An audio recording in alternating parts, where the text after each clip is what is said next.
Think about it. From the moment you wake up, you're making choices, thousands of them, every single day. Little ones, big ones, but here's the thing. Every single one of those choices has a hidden cost, something you're probably not even seeing. So let's dive in and uncover it. I mean, take right now, for example. You chose to be here listening to this. And hey, I appreciate that. But that was a choice. And by choosing this, you also chose not to do something else. So what was it? What did you just pass up to be here? Maybe you could be wrapping up a project for work, or spending a little extra time with your family. Heck, maybe you could just be catching up on some sleep. We could all use more of that, right? Every one of those is a path you didn't take. It's a trade-off. And this idea, this next best alternative, that's the absolute key to understanding what things really cost. All right, so first things first, we've got to reframe how we even think about the word cost. Because the true cost of a decision, it's not just the price on the tag. It's not just the hours you put in. It's about what you give up. You know that old saying, there's no such thing as a free lunch? Well, it's an economics classic for a really good reason. Even when something seems free, it doesn't cost you a dime, it still costs something. Resources, like time or money or raw materials, they got used up. And those resources could have gone towards something else. And that something else, well, that's the real cost. So what's the name for this really powerful idea? Well, economists have a term for it, and it's pretty much the whole point of what we're talking about today. It's called opportunity cost, and all it really means is the value of the next best thing you gave up. Now, notice I said next best. It's not about adding up all the things you could have done. Nope. It's just about that one single best alternative, the runner-up. And that's what's so powerful. It forces you to compare what you chose with what you almost chose. And listen, this isn't just some dusty old textbook theory. The legendary investor Warren Buffett lives by this. He's famous for saying the real cost of buying something isn't the price you pay. It's the value of the other great investment you just passed up. He's constantly weighing his choices against the next best thing. You can even boil it down to a simple formula. It's just the return on the best option you didn't take minus the return on the one you did. It's a super simple way to see the true outcome of your decision. Are you actually better off, or did you leave a better deal on the table? Okay, now here's where things get really interesting.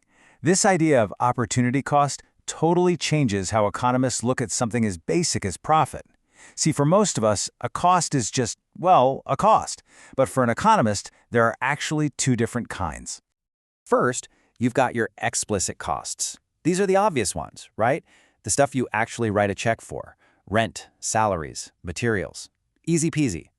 But then you have implicit costs. These are the sneaky ones. They're the opportunity costs. There's no bill in the mail for them, but trust me, they represent very real value that you've given up. Let's use a bakery to make this super clear. The explicit costs? Obvious. Flour, sugar, the rent on the building. But what about the implicit costs? Well, what if the owner had to quit her six-figure job to open this bakery? That salary she's no longer earning? Boom, that's a massive implicit cost. Or what about the money she used to start the business? It could have been sitting in an investment account, earning interest. That's another one. And this is where you see the huge difference between how an accountant and an economist see the world. The accountant looks at the books, subtracts the explicit costs, and says, great, a profit of $2,350. But the economist comes along and says, hold on a second. They subtract the explicit costs and the implicit costs. And suddenly, that profit shrinks to just $200. Now that tells you the real story. The bakery is barely doing better than the owner's next best option. Okay, so we've seen how this works for you and for a small business. But can we scale this up, like for a whole country? You bet. Economists actually have a pretty cool tool, a simple graph, to visualize these giant nationwide trade-offs. It's called the Production Possibility Frontier, or PPF for short. And all it is really is a curve that shows all the different combinations of two things a country can produce, assuming it's using all its resources. Just think of it like a visual map of a nation's choices and the opportunity costs that come with them. And reading this map is super easy. If you're operating at a point on the curve, you're being perfectly efficient. You're getting the most out of what you've got. But if you're inside the curve, that means you're being inefficient. You're wasting resources. And a point outside the curve, well, that's just impossible. For now anyway, with the resources you have. Let's imagine an economy that only makes two things, wine and cotton. Simple, right? The PPF curve shows us, plain as day, that if this country wants to make more wine, it has to make less cotton. There's a trade-off. And the shape of that curve, its slope, tells you exactly how much cotton you have to give up for every extra bottle of wine. It's opportunity cost, right there in a picture. Okay, so we've gone big. We've talked about entire economies. Let's reel it all the way back in. Let's get personal again, because understanding this one simple idea can have an absolutely massive impact on your own life, especially your finances. Let's talk about something small, something a lot of us do. A fancy coffee. A cafe mocha, maybe 3 times a week. It's what, $4, $5? Seems like nothing, right? It's just a coffee. But what's the unseen cost? What's the opportunity cost? Well, what if instead of buying those coffees, you invested that same money?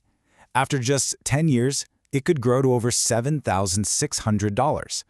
That right there is the opportunity cost. It was never just about a $5 coffee. It was about the thousands of dollars you were giving up in the future. And that's really the heart of it all, isn't it? The real magic of this idea is that it trains you to see past the immediate choice. It gets you in the habit of always asking that crucial question: what's the next best use of my time? What's the next best use of my money? So I'll leave you with this final thought. The next time you have a big decision to make, buying a car, taking a job, whatever it is, just pause for a second. Look beyond the price tag and ask yourself, what am I really giving up here? What is the unseen opportunity cost of this choice?